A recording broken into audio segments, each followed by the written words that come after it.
ABC ન્યૂઝમાં આપનું સ્વાગત છે। રાધનપુરમાં વિકાસના દાવા સામે જર્જરિત કેનાલનું કડવું સત્ય। કરોડોના વિકાસના દાવા વચ્ચે રાધનપુરની માયનોર કેનાલ જર્જરિત। રાધનપુર તાલુકાના ઇન્દ્રનગર જાવંત્રી રોડ વચ્ચે આવેલી માયનોર કેનાલ છેલ્લા અંદાજે 8 મહિનાથી જર્જરિત હાલતમાં હોવા છતાં સમારકામની કામગીરી શરૂ થઈ નથી। કેનાલની સાઇડ વોલ અને કોન્ક્રીટ સ્લેબ અનેક જગ્યાએ ખસી ગયા છે, જ્યારે કેનાલને અડીને આવેલા રોડ પર લાંબી અને પહોળી તિરાડો પડી છે। સ્થાનિક ખેડૂતો દ્વારા અનેક વખત રજૂઆતો કરવામાં આવી હોવા છતાં સ્થિતિ યથાવત રહેતા તંત્રની કામગીરી સામે ગંભીર પ્રશ્નો ઊભા થયા છે। ચોમાસાની ઋતુમાં કેનાલ અને રોડની જર્જરિત હાલત ખેડૂતો અને વાહન ચાલકો માટે બંને માટે ચિંતાનો વિષય બન્યો છે।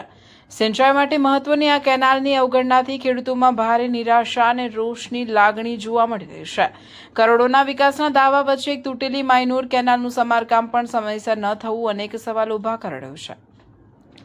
સ્થાનિકોનું કહેવું છે કે તાત્કાલિક મરામત નહીં થાય તો વધુ નુકસાન અને અનિચ્છનીય ઘટના સર્જાવાનો ભય નકારી શકાય તેમ નથી। હવે સૌની નજર જવાબદાર અધિકારીઓ પર છે કે તેઓ સ્થળની ગંભીરતા સમજી તાત્કાલિક કાર્યવાહી કરે છે કે નહીં।